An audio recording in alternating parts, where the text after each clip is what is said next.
It is a replica of Helen's Tower. Some people say Scramble Tower. Yes, and what it was a lot of the regiments that fought here would have been training underneath the Clanny Boy estate.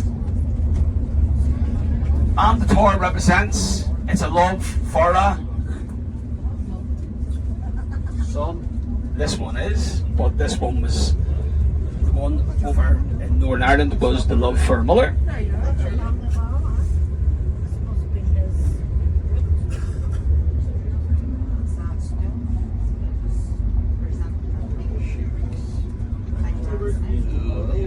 Yes, it's going to be very difficult.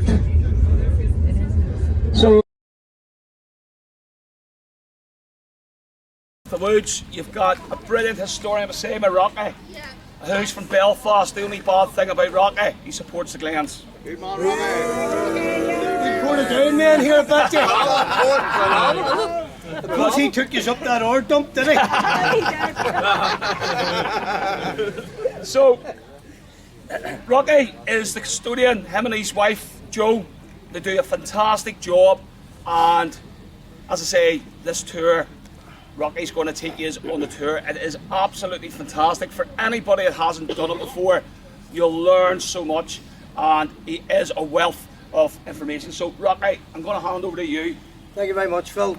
Good afternoon, welcome, folks. I hope you all enjoyed your sandwiches. I was up at 4 o'clock this morning making them. I don't care what she says. What's that what she said, Will? Guys, I'm going to take you on a tour. We'll sort of start the tour here with the history of the Ulster Tower. And then we'll make our way down the road, get into the Battle of the Somme, and we'll have a look at the ground. I think it's very important you can look over the ground. It's one thing talking about trenches in a wood and doing this and that, but I hope by the end of it you'll all be able to look around here and know what went on here and who was where. And I think that's very, very important. Now, before we go into the wood, every time I do a tour in the wood, I always have to have security. The wood has never been fully cleared by ammunition and anything else, so I always have to bring somebody, a sentry in with us to keep us protected while we're in there. And we're just going to introduce him now, the sentry for the day, and he'll come with us and he'll keep us under guard while we're down there. Is that in first?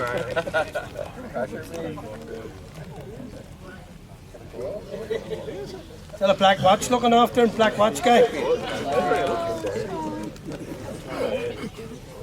He's there somewhere, honestly. Private Brock. Private Brock. Black watch, who is Rocky? Probably He's got lost, Jim. Black watch, so you get lost. And guys, we also need medical cover in case anybody gets hurt or injured in the wood. So this is our sentry and our medical cover.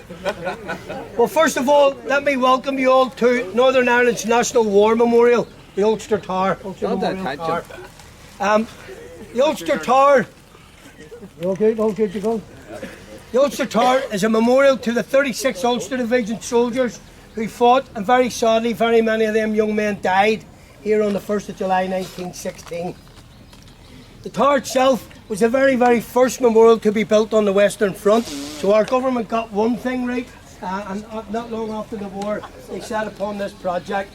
However, it was publicly funded by the people of Ulster.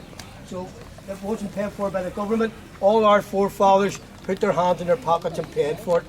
It was officially opened on the 19th of November 1921 by Field Marshal Sir Henry Wilson.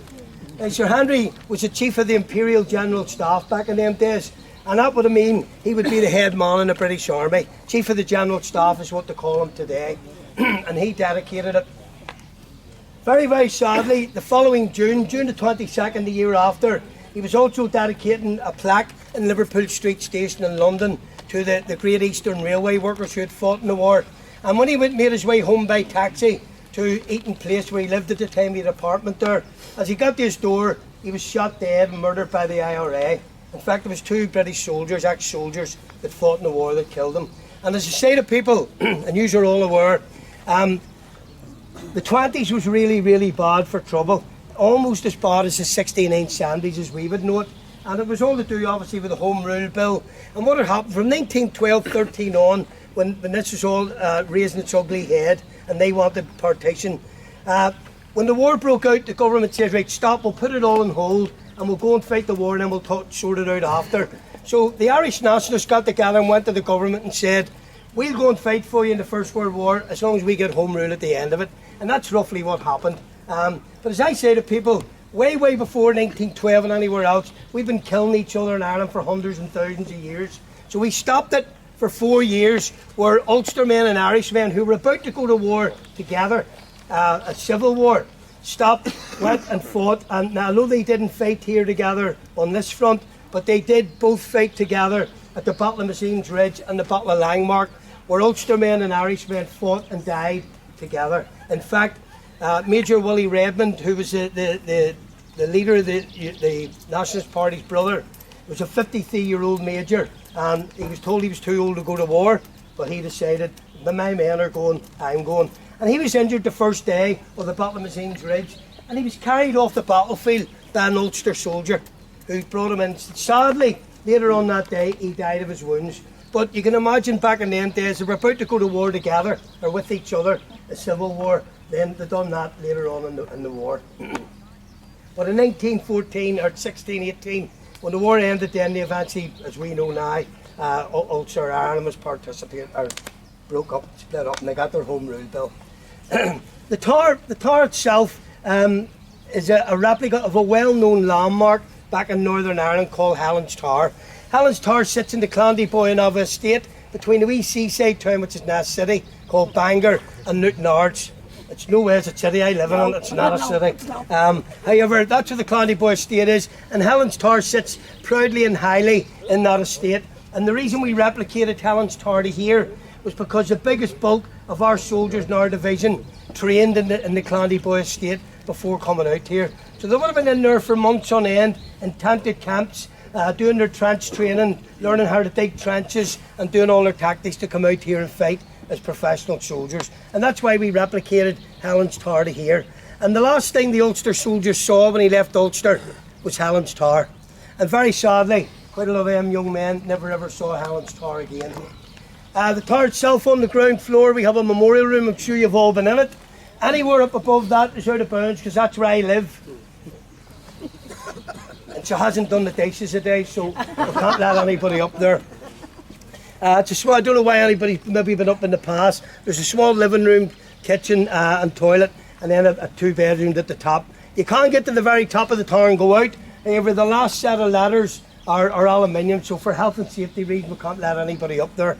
You could, as recently as the 90s, do a tour in it, where the wee living room used to be like a souvenir shop. However, some American lady apparently took a turn, she tripped on the stairs, so that hit it in the head. So that at some stage then they turned it into accommodation. Is there any questions, guys, on the tower, on the Ulster Tower, Helen's Tower? Helen's Tower was built in the late 1890s by the Viscount de Clandeboy, and he built it for his mother Helen, of course. And she was an avid poet, and she spent many months, weeks and years in there doing her poetry. We believe she was a very ill lady back in them days, and we equivalent her illness now to dementia. We think she probably had dementia. But that's the tower, sitting proudly. To the rear of the tower, I'm sure you've all been to it the other day, is the memorial to the Grand Orange Lodge of Ireland, which sits proudly at the back of the tower. You've all had your lunch bin in the cafe, and then to the right there's a small museum, and all the artefacts found in there have been found here over the years, and we'll talk a wee bit more about some of them as we go on, as we go down. Is there any questions, guys, on the tower? Okay. What we'd like to do now is we'll take a walk down towards the fence line, and we'll have a look first of all about and see what the Germans were up to prior to this battle starting. Round. And first of all, I'd like to have a chat about what the Germans were up to and where they were in relation to our division.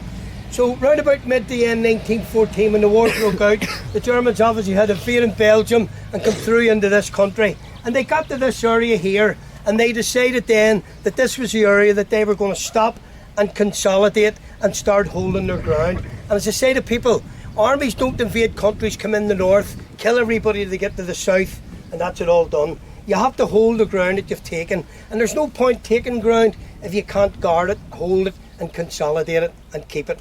So this is what they've done in this area, and this area is especially really good rail and road links. There's a massive railway line there that takes you right as far as Belgium. So that was probably another reason why they consolidated in this area. Now, from 1914 mid to the end on, the French were in this area, and there was small scuffles day on daily, although no major battles. The area was actually quite quiet prior to the Battle of the Somme, but there was small scuffles and fights going on. The French were in Thiepval Wood, and they were all trying to gain ground of each other, and that went on for a couple of years into the lead into the battle. Now, the Germans, I'm going to point out the German front line to you in relation to our division, and then we'll have a look at going back at what the Germans were up to and what they had in the direction behind us. So if everybody'd like to take a look at the wood at the far distance, sir. I think you've been there, haven't you? Yeah. So that's Newfoundland Park, Bowman Hamel. What I'd like you to do in an imaginary line is to come down from the left edge right down to the right, keeping the large farm on your left, and down towards the wee ravine where the cemetery is to the right of it, and down into the valley. Then come up the valley and into this field here where I'm pointing. And where I'm pointing now, can everybody see a little white marker just at the edge of the field there? Yeah. Well, that is a German front line observation post. You can get to it along the path there. It's collapsed in now, but there is a nice picture of it in our cafe in all its glory. Now, our division named that the Pope's Nose. And I don't have to explain here why. When you're trying to talk to people who don't understand, Catholics worship the Pope, Protestants didn't. So our division named that the Pope's Nose because on the 1st of July 1916, they were going to bloody the Pope's nose. So that's the reason it was called that. Now if you come through that memorial, round the back of our memorial here, and out towards the small cemetery in the middle distance, sir, that is Mill Road Cemetery. If you go to Mill Road Cemetery, it's built on the German front line, and when you go there, in the centre, from the rear right up to the middle, all the headstones are land flat, and the reason for that is it's a trench system underneath it, and the ground's hollow. And every time the War Graves Commission put them up, they fell, they put them up, they fell. So they just left them down. It gives it a wee bit of personality, and there's quite a lot of our wee soldiers buried in that cemetery. Now all front lines just don't go in big straight lines. Sometime further out beyond that, the front line swings to the right, and it comes down in front, keeping Thiepval Village behind it. So Thiepval Village was occupied by the Germans. So it goes on down and out towards Albert, taking in the little villages of Pozières and Le Boisier, and on out and beyond. It's about, the whole front to the Somme was about 18 miles, guys. It wasn't massive front, but that's the front line in relation to the 36th Ulster Division. Now, as I said, the Germans that came here consolidated, and they decided to dig in here defensive trenches. There's a big difference between a defensive trench and an attacking trench. You're going to see attacking trenches today, but the defensive trenches are a totally different beast. And because they were holding this ground, they weren't here to attack, so they had dug in, and they had dug 5 lines of defensive trenches going along the front here, from the front about 2 miles, just under 2 miles in that direction, to a small village called Grandcourt. Now, the third defensive trench line was known as the Schwaben Redoubt, which is very famous for our battle in our division. The Schwaben Redoubt is French for fortification, and the Schwabe bit is, it was dug in and built by the Schwabe Reserve Regiment, who came from the Black Forest area south of Germany. Now that third line was their key position that they felt was most important, that they had to hold as a key to this whole area. It's about 300 metres of dug in, concreted in, fortified trench systems, and they seen that as key to this whole battle. So that's it, the Schwaben Redoubt on the third line. They then had a fourth line and a fifth line that went to the small village of Grandcourt at the back there. To the left, you can just about see in the far distance to the left another village, and that is called Beaucourt. Now in front of Beaucourt, about 600 metres, there's a disused train station there. And that was one of the objectives of the 36th Ulster Division on that day, and we'll talk a wee bit more about that as we go down. So that's your Germans, 5 lines of defensive trenches just short of 2 miles in this direction here. Is there any questions on that? As I say, guys, these trenches were about 15-20 foot down, really, and they weren't here to attack, they were here to defend the ground that they had taken. We'll now have a look at the friendly forces, as we call it. If you look to your front, you'll see 2 buses. They weren't here back then. Directly forward of that, The driver will be you. directly forward, there's a wood. Now that wood is called Thiepval Wood. It is locally known as Thiepval Wood. And back in 1916, it was called a Thiepval Wood, being French for wood. It runs from the bottom of the Thiepval Memorial all along the frontier and down to this side of the banks of the River Ancre. It's about 1,600 metres in length. And that is where the 36th Ulster Division were dug in 2 lines of attacking trenches. We weren't here to defend, we were here to take that ground back. So that's where the division were. Now our division was made up of 3 brigades, 107 Brigade, 108 Brigade and 109 Brigade. And within them 3 brigades, the 3 main regiments that made up the division were the Royal Enniskillen Fusiliers, the Royal Irish Fusiliers, and probably more dear to your hearts, the Royal Enniskillen Fusiliers, and more dear to your hearts, the Royal Irish Fusiliers of Fogs. So they were the 3 main regiments that made up the division, split into 3 brigades. So in the Wood, 109 Brigade were on the right, and they mainly had the Enniskillens and a battalion of the Rifles in it. On the left was 108 Brigade, which had the Royal Irish Fusiliers Rifles. And in the middle, in reserve, was 107 Brigade, mainly the Belfast battalions. So you had 109 on the right, 108 on the left, and 107 in reserve. To our right of our division, with an objective on the 1st of July of Thiepval village, was the 32nd Division.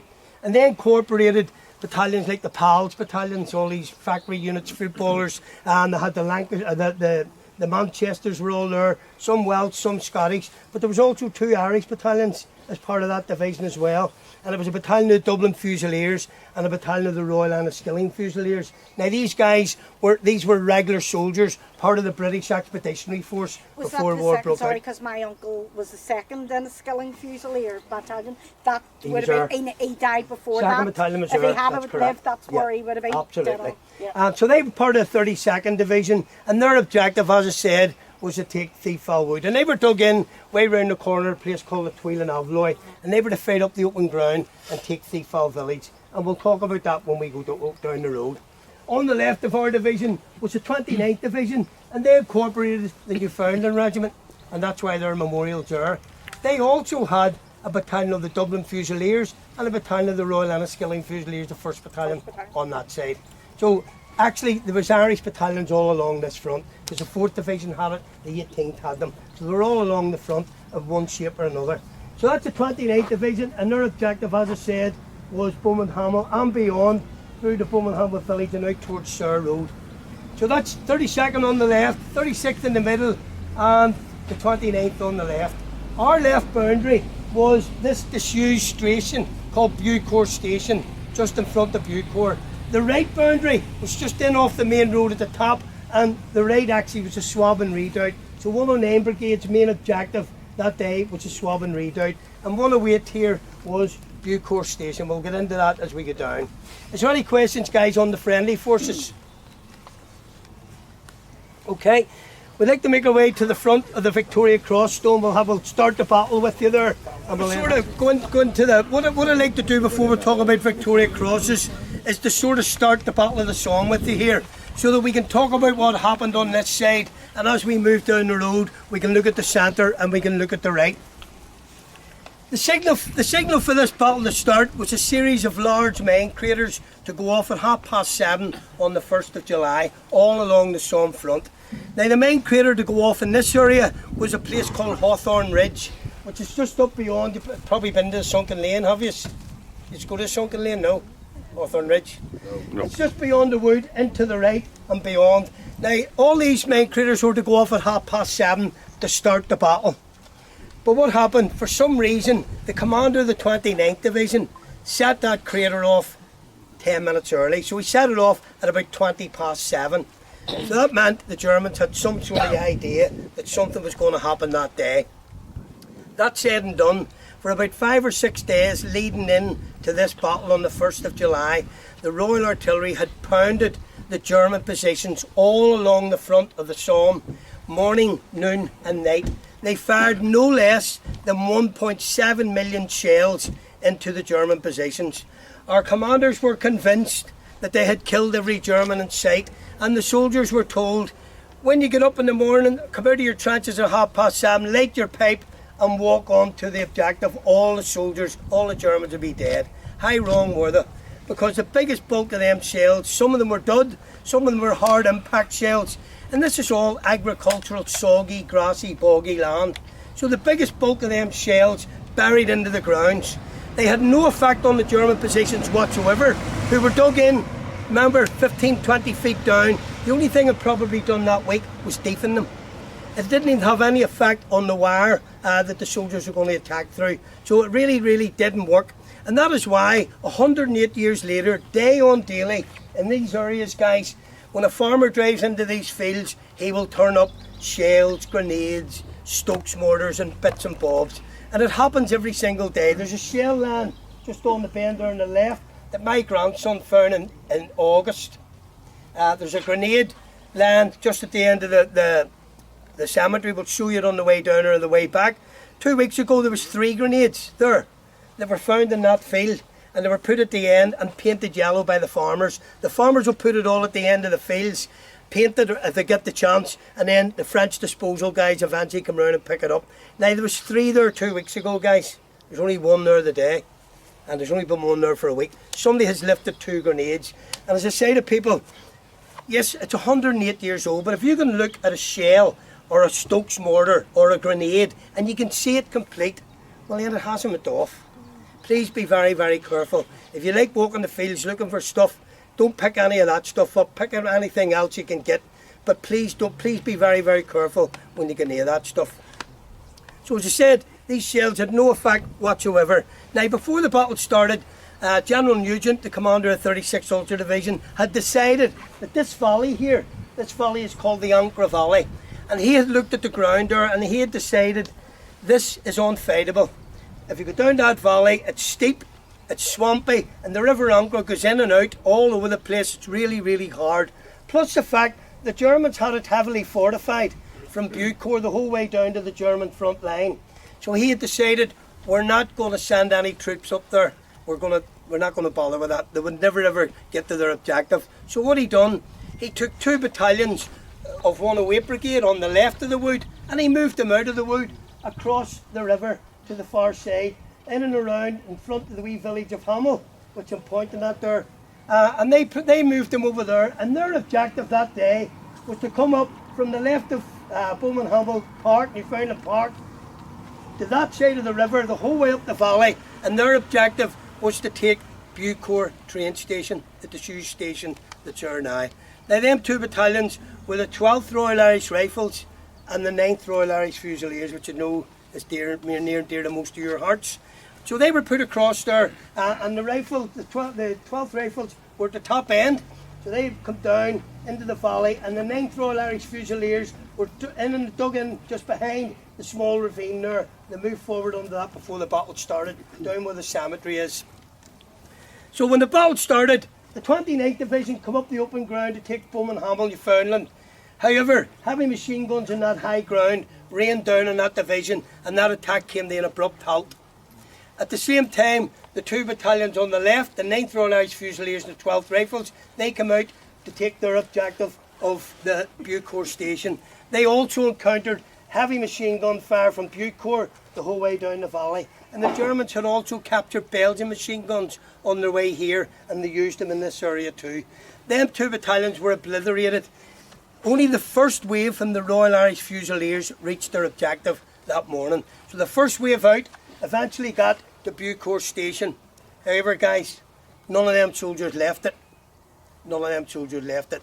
They attempted 3 times that day to come out, and to no success whatsoever. And on the 3rd attempt, when they consolidated the soldiers in the 9th Royal Irish Fusiliers to do a 4th attack, when the officer done a consolidation of soldiers, out of 600 men, there was 80.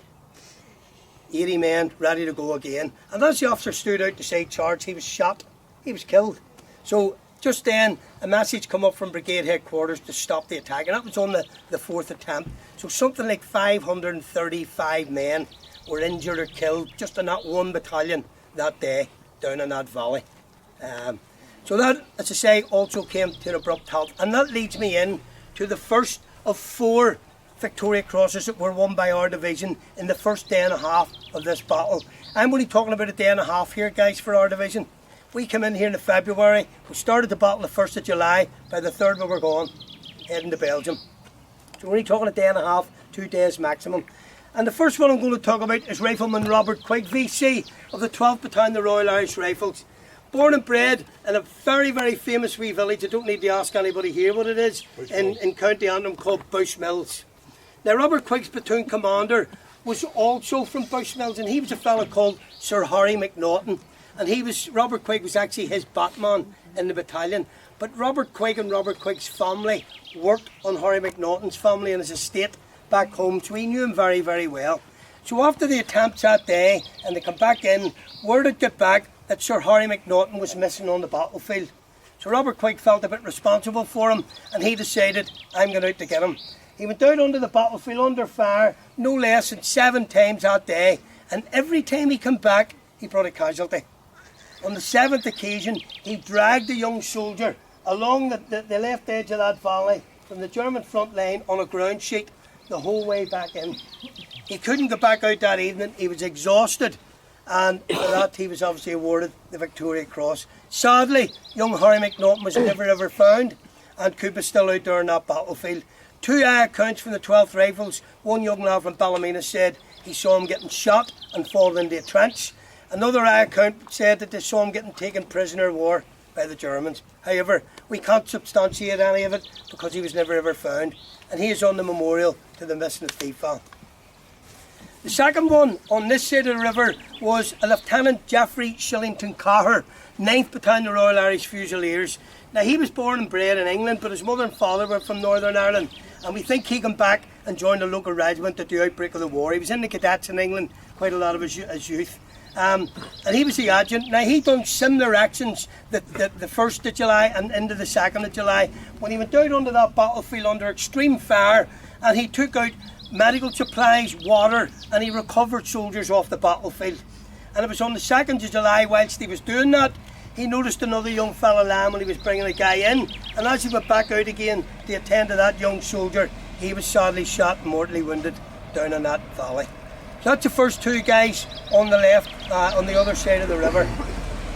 The next 2 were won by 109 Brigade on the right, and the third one I'm going to talk about is Rifleman William McFadzean, 14th Battalion Royal Irish Rifles. Now, William McFadzean was born and bred in Lurgan in County Armagh. However, his father worked in the linen trade, and his father's job, and he worked there for a while as well, his father's job brought him to Belfast, so the family moved into Belfast. They lived in the Ravenhill Road originally, and then they moved to the Craig Estate. Now, is anybody here doesn't know why the Craig Estate would be famous after this? George Best was born 16 Burham Way, so very, very famous. So that's where William McFadzean and his family moved to. They worked for Spencer Bryson in Belfast. Now, McFadzean's job in the 14th Rifles was what we know as a grenadier or a bomber. He was qualified to lob grenades on the battlefield. Not everybody was. You had to do a course, and you had to be qualified to do it, and you got a wee badge of qualification when you completed the course. Although every soldier carried grenades, but they would have passed them left and right to the grenadiers on the battlefield. Now they picked people like cricket players, bowlers. He was a extremely big, tall fella. He's about 6 foot something, and he was broad. He played rugby for collegians, so he'd probably get picked for his accuracy of throwing a rugby ball, and maybe people who play basketballs. They're the guys that picked out and took them out and qualified them. Now he's in the parapet of a trench before this battle started, prior to 7:30 in Thiepval Wood, and he had opened up a box of grenades to issue them to the soldiers, because as I said, the soldiers all carried them, so he was issuing them out to the soldiers. And as he opened the box jerked, and when he looked down, a couple of the grenades had tumbled out of the box and were tumbling into the trench system. And as he looked at them, he saw the pins dislodging, and he jumped straight in top of them and was blew to pieces. And for that, he is on the memorial to the missing. Now guys, I don't know if there's any military men here. If you hold a hand grenade in your hand and you pull that pin, the minute you release that and the hammer comes away, you have 4 seconds. William McFadzean looked down and seen them pins dislodging, so he hadn't got 4 seconds. He jumped straight in on top of that and saved all the guys in that trench system. There's only one serious injury, a rifleman Gillespie, who lost a leg, but he saved the lives of all them kids in that trench. And that trench must have been full of soldiers because they were moving forward to go out onto the battlefield that day. Fourth, last but not least, Captain Eric Bell, VC, 9th Battalion Royal Enniskillen Fusiliers, born and bred in Enniskillen, and his job in 109 Brigade, he was a trench mortar commander. So when the soldiers come out of the wood, his job was to bring forward the Vickers machine guns and the mortars as the ways fought through the trenches. However, when they come out, they were encountered heavy machine gun fire from the front line and also from the Swabbing redoubt. So they had to go to ground just in front of the wood, and they couldn't move forward. Captain Bell crawled the whole way forward, probably to somewhere round where the cemetery is, because that's the German front line. And he crawled up to the machine gun trench and he killed the machine gunners, shot them in the trench. He then started throwing his mortars into the trench, blowing the trenches up, killing the Germans, and that enabled the soldiers to move forward and start clearing the trenches. Now, he noticed that morning when they first came out, because of the machine gun fire, quite a lot of the officers in the battalions were killed. So he then started going over to the right and back to organise the rest of the soldiers who had no commander, to move them forward to start the attacks. And sadly, that's when he was mortally wounded and killed as well. So that's, guys, that's 4 on a day and a half, and 1 actually before the battle started. Is there any questions on the Victoria Crosses? Okay, we're going to head down the road now to the centre and we'll have a look at the division from there. However, before we do it, just want to talk a wee bit about this road. This road is called the D73 Mill Road, and it runs from the crossroads at Thiepval the whole way down through St. Pierre de Vion and right up the hill towards Beaumont-Hamel. Back in 1916, that was called the Sunken Road, and there was a bank roughly 2.5 metres either side of that road back in 1916. The road was raised in 1919 for the construction of the cemetery. So when we walk down, try and bear in mind that bank left and right, and that will become apparent when we get down there.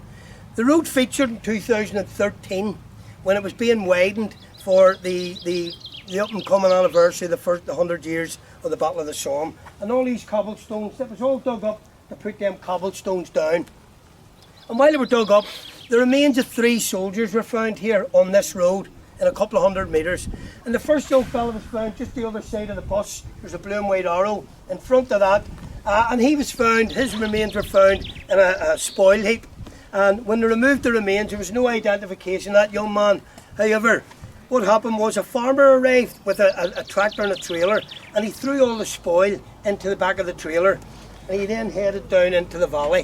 There was an English guy here at the time studying history, and he jumped in his car and he followed the trailer, and when the farmer dumped the spoil, he hooked through it and he found a metal shoulder title saying the Cambridgeshire Regiment. So although we don't know who the young man was, he was a soldier in the Cambridgeshire Regiment. Second guy was found at the other end of our memorial here. There's a grey box just outside it, you walk past it. And the only thing we found in him, apart from some of his items, was a Royal Irish Rifles cap badge. So when we had a look at the area here, he could have been probably the 13th Rifles, but no identification. But we did find quite a lot of his wee personal stuff, and they're all in the wee museum, in the wee thin glass case, at top shelf. We found his wee pipe, we found his entrenching tool, his water bottle, some rounds of ammunition, parts of a bayonet, and some shoulder titles and stuff. But which I found very, very sad, we found the front of his boot here, all this area here, with the wee laces and his laces in it. It's about that size. And they're all in there, guys, but I thought that was particularly poignant because that's really personal, that and the wee pipe. So that's the second guy. The third guy was found by the fellow doing my job at the time, a fellow called Don Mitchell, who was going down into Thiepval Wood, and just as he passed the cemetery to turn right, he found the remains of the third soldier there. But this time we found an identity bracelet on this guy. And as it turned out, he was an Englishman. His name was Sergeant David Harkness Blakey, and he was born and bred in a wee village called Felling in Gateshead and Tyne Weir in the north of England. Now it appears he answered an advert in the Newcastle Chronicle to join an Irish regiment, which he did. He went to Finner Camp to Donegal with the 11th Royal Enniskillen Fusiliers, and while he was there doing his training, he fell in love and got married. We don't know whether it was a local girl or what, but he got married while he was there. and they had a son called Henry. And very sadly, Henry followed his father into the army in the Second World War, and very sadly, he was killed in June 1941 at Dunkirk. So the father died here, and young Henry died in the Second World War. Now, Sergeant Blakey had already been awarded a military medal prior to coming here, so he'd seen action somewhere else. Now, all three of them young soldiers were buried with full military honours in 2015 by the 1st Battalion of the Royal Irish Regiment, and they all lie in that cemetery at rest. They're the last three headstones to the back wall and the nearest three to the road. You can't miss them. The front of them are all dug up to be reseated, and you'll see that the headstones are a lot brighter than the other ones. But guys, what I want you to just think about for a minute before we go, that was 2013. That's not 100 years ago. There's just under 73,000 names on that memorial. How many more of them young soldiers are lying here in this ground where we are? We're standing in no man's land. That's literally feet away where the first guy was found. So just try and bear that in mind on the way down. 73,000 names on one memorial. Any questions, guys? We're going to take a walk down. If you could please stay well into the road on the left. The French go up and down here quite mad sometimes. They don't want nobody getting knocked down. Unless we fall in three ranks and march down. On the left, 29th Division, come out of the open ground to take Bowman Hamel. That attack came to an abrupt halt.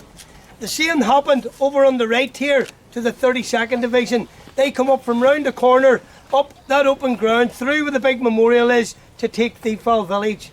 And the same happened there. The high machine guns on the high ground up round where the church and all is, rained down, and there was 7 cuts along that wire, and every time the 32nd Division soldiers went to the cuts in the wire, they were mown down by heavy machine guns. So that attack also came to an abrupt halt. While that was happening, the 36th Ulster Division, who had come out of the wood, had got to the German front line, where you're looking at the cemetery. They had taken that, they had taken the German second line, and they got to the Schwaben Redoubt, where there was heavy hand-to-hand fighting between Ulster soldiers and Germans. And in fact, 3 or 4 days later, when the 49th Division fought through here, who relieved us on the 3rd of July, when they got to the Schwaben Redoubt, they said they saw dead Ulster soldiers lying in them trenches with dead Germans. But not only did they take the 3rd line, the Schwaben Redoubt, they took the 4th line, and pockets of them got to the 5th line. They got up there really, really fast and achieved their objectives that day. There was an artillery creeping barrage in front of this attack, and the Ulster Division went that fast that at one stage they had to take cover from it, from their own artillery. That's how far they got up there. But because this attack had failed and that attack had failed, the machine guns on either side were able to switch fire and fire enfilade into the division. So they were being fired on from the left, from the right, and obviously from the front. They ended up in what we call a salient. Now they couldn't sustain that. They couldn't get reinforcements up, they couldn't get ammunition up, so they had to then start doing a tactical fighting withdrawal. And as I say, guys, the British Army never ever ever retreat. So this was a fighting withdrawal. They fought their way back from the 4th line the whole way back, and by early evening they had consolidated all along the front there where the cemetery is, right down through our memorial, the whole way along the front. The Germans then put in a counter-attack very quickly after that, and by early evening the 36th Ulster Division were back in their trenches before 10 o'clock. 5,000 casualties, of which 2,069 were killed. That's only in one division. I'm not talking about left and right. You take it, 3 brigades, 5,000 in a brigade, 15,000 in a division. We lost a brigade here the first day of this battle, and we left the next day, or the day after, early the next day. You know, unbelievable. But just try and imagine them casualties, think about them casualties. Now questions get asked, how come the Ulster Division got so far so quick? And there's no distinctive answer. I will give you what I think, and we'll discuss it if you want to, but the only thing that I know, the only advantage I know that the Ulster Division got that day was at 7:30 on the 1st of July, they weren't in Thiepval Wood. They were here along this bank the whole way down and across the river. The 9th Royal Irish Fusiliers and the Rifles had moved forward just beyond the wee ravine, and we're ready to go over the top at 7:30. So they were all along there, and I'm going to show you how they got out when we go in there, how they got out here in the dead of night. So they marched about 8 miles, apart from the guys who are already on duty in here. The division marched about 8 miles here in the dead of night, and they get in here, we think about 4 o'clock or 4:30 in the morning. They come up through the trenches into the front line, and then eventually ended up just before 7:30, before 7, all along this bank, ready to start the attack. So that gives them 40 or 50 metres of an advantage. That's not much. Now, another thing I think they got so far so quick was they were told to walk onto the objective. Now guys, if you're standing there, and each soldier was carrying 3 days kit, so that 3 days ammo, 3 days rations, and 3 days water. And they were told to walk onto there. Put your hand up if you'd have walked when the HR started. There's no way they walked. I can tell you that now. That division was ordered by General Nugent. You get there as quick as you can. So they run onto them positions without a shadow of a doubt. Again, they were heavy laden down, so another reason might have helped them. I think he maybe told them to drop their heavy packs. And it's quite common in the army even today, where if you go onto an incident like this, you would drop your bargains, you would have then a belt order on, and you would have 24 hours ammo, rations and water, and you would go and fight through them objectives, and then your kit would be brought up after if needed. I can't say that's what happened, but that's another reason I think they could have got them so far so quick. Apart from pure heroism, and you could probably say madness, but the distance that them soldiers got compared to what happened left and right was absolutely unbelievable, and let's not forget that particular that charge was absolutely out of this world that these soldiers done. So they ended up back in the wood that evening with them casualties. This battle went on for about another 140 days before the objectives were taken. The objectives actually weren't taken until about the following November, and then after the spring offensive, sure, a year later, 2 years later, they all come back through here again, and the Germans took it all back. Guys, is there any questions on the battle side? I think it's important that you can look and say, I know that happened here. It's all one thing reading about it, it's one thing talking about it, but you and I standing where this happened. And what I ask people to do, when you look up here now, look at it now, 108 years later, it's all been claimed back by nature, except for the cemeteries and the memorials. But if you can look on that ground for 10 seconds and imagine shell holes, barbed wire, machine guns firing left and right, mortars, artillery. That puts a different light on what you're looking at there. If you're sparing a wee thought for our wee soldiers and what they've done here, so that we can stand here now, well then, spare a thought for the wee German soldiers up there as well. Because they were only kids. They didn't want to be here anymore than our kids did. Guys, we're going to go into the trenches now, and in the last 5 weeks we've opened another one up. It's an original trench, but what the guys have done, they put a pathway through it, so you can actually go left and walk in through the trench and back out to the front of the first trench. But when you do walk through it, have a look out to the left at the view. All these trees weren't here, remember.